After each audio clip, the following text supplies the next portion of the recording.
Assalamualaikum warahmatullahi wabarakatuh.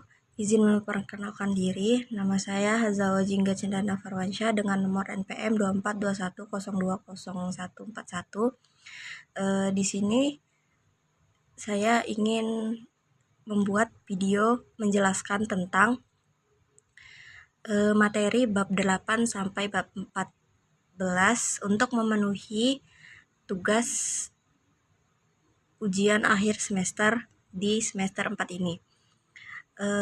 Baiklah, langsung saja ke materi bab 8 yang berjudul Gugatan Rekonvensi.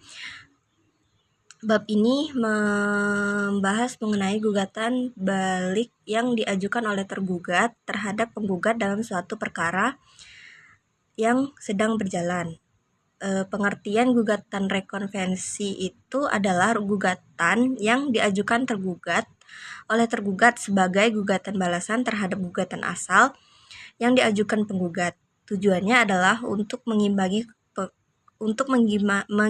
gugatan penggugat dan menyelesaikan dua perkara sekaligus dalam satu peradilan. B. Komposisi para pihak dihubungkan dengan gugatan rekonvensi. Dalam ranah ini, sebutan para pihak menjadi gabungan. Penggugat asal disebut sebagai penggugat konvensi atau tergugat rekonvensi. Tergugat disebut tergugat konvensi. Tujuan gugatan rekonvensi untuk menegakkan asas peradilan yang cepat, sederhana, dan biaya ringan. Selain itu, mencegah terjadinya putusan-putusan yang saling bertentangan jika perkara tersebut diajukan secara terpisah. D. Syarat material gugatan rekonvensi. Gugatan balik harus memiliki hubungan hukum yang erat atau relevan dengan gugatan utama. Jika tidak ada kaitan sama sekali, hakim berhak menolak atau menerima perkara dipisah.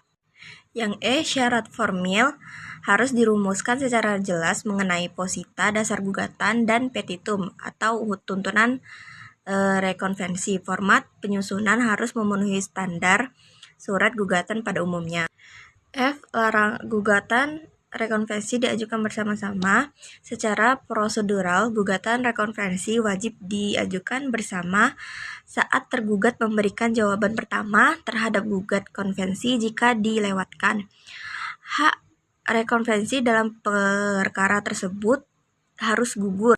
Dan larangan mengajukan gugatan rekonvensi, ada beberapa kondisi di mana rekonvensi dilarang. Misalnya jika eksekusi putusan mengenai satu perkara sedang dijalankan atau kualitas hukum para pihak berbeda, atau misal bertindak sebagai wali lalu digugat secara pribadi. H. Sistem pemeriksaan konvensi dan rekonvensi. Kedua gugatan ini diperiksa secara bersama-sama dalam proses persidangan. Namun dalam suatu putusan akhir, hakim akan memutus secara terpisah di bagian amar putusan.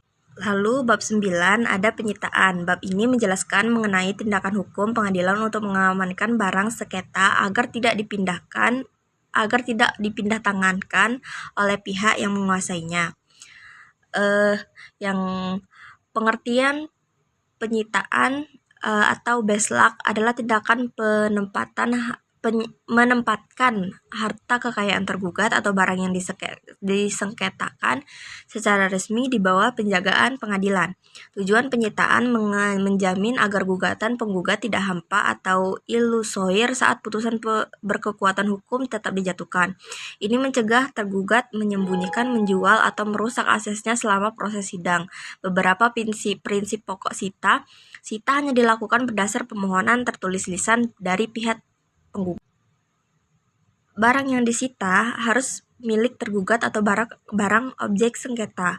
Dan yang terakhir, penyitaan dilakukan oleh jurnalista dengan disaksikan oleh minimal 2 orang saksi.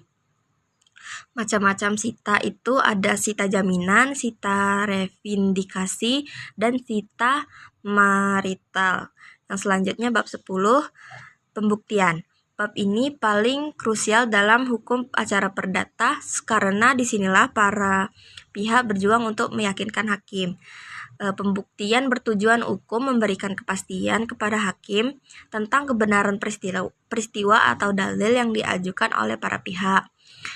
Prinsip umum pembuktiannya, hakim itu bersifat pasif dan mencari kebenaran formal, apa yang tampak dari bukti hukum, bukan kebenaran material seperti hukum pidana. Fakta yang sudah diakui tidak diperlu buktikan lagi. Yang C, beban pembuktian berdasarkan pasal 163 HIR atau 283 RBG, siapa yang mendalilkan mempunyai hak atau menunjuk suatu peristiwa maka menuduhkan haknya, maka ia wajib membuktikan adanya hak atau peristiwa tersebut. Batas minimal pembuktian suatu dalil dianggap terbukti jika didukung oleh alat bukti yang sah dan memenuhi batas minimal kekuatan pembuktian yang diatur undang-undang, misalnya kesaksian tunggal atau usus tensis nullus tensis tidak dianggap sebagai bukti tanpa bukti alat lain. Yang E, alat bukti dalam hukum acara perdata. Urutan alat bukti yang sah adalah yang pertama surat atau tulisan, alat bukti yang paling utama dalam perdata. Yang kedua saksi-saksi, yang ketiga persangkaan, yang keempat pengakuan, dan yang kelima sumpah. Lalu ada bab 11, putusan pengadilan dan upaya hukum, menjelaskan produk akhir dari pemeriksaan persidangan di tingkat pertama dan langkah hukum setengahnya. Yang pertama, pengertian. Putusan pengadilan adalah pernyataan oleh hakim sebagai pejabat negara yang diberi wewenang untuk itu diucapkan di persidangan dan bertujuan untuk mengakhiri atau menyelesaikan suatu perkara. Yang B, asas putusan. Putusan harus memuat alasan-alasan jelas, ratio decedens, diucapkan dalam sidang terbuka untuk umum, tidak boleh mengabulkan melebihi dari apa yang dituntut atau ultra petita. Yang C, formulasi putusan. Struktur putusan terdiri dari kepala putusan, demi keadilan berdasarkan ketuhanan yang Maha Esa, identik para pihak, pertimbangan hukum, pertimbangan duduk dan perkara, dan pertimbangan hukum, dan amar putusan. Yang D, putusan ditinjau dari beberapa segi. Ada putusan sela sebelum putusan akhir, kondeminator menghukum, deklarator menyatakan, dan konstitusif menciptakan atau meniadakan. Lalu ada bab 12, upaya hukum. Langkah-langkah yang dapat ditempuh oleh pihak yang tidak puas terhadap putusan hakim, yaitu pengertiannya, mekanisme yuridis bagi pihak perkara untuk mengoreksi putusan hakim yang dianggap keliru atau tidak adil. B, banding. Upaya hukum biasa diajukan ke pengadilan tinggi terhadap putusan pengadilan negeri. C, kasasi. Upaya hukum bisa diajukan ke Mahkamah Agung untuk menerima apakah ada kesalahan penerapan hukum oleh pengadilan tingkat bawah. D, upaya hukum luar biasa atau peninjauan kembali. Dan yang terakhir, bab 13, e-court dan e-litigation. Yang pertama, aplikasi layanan elektronik pengadilan yang mencakup pendaftaran perkara online, e-filing, e-payment, dan e-summons. Dasar hukum, e-court diatur melalui peraturan Mahkamah Agung.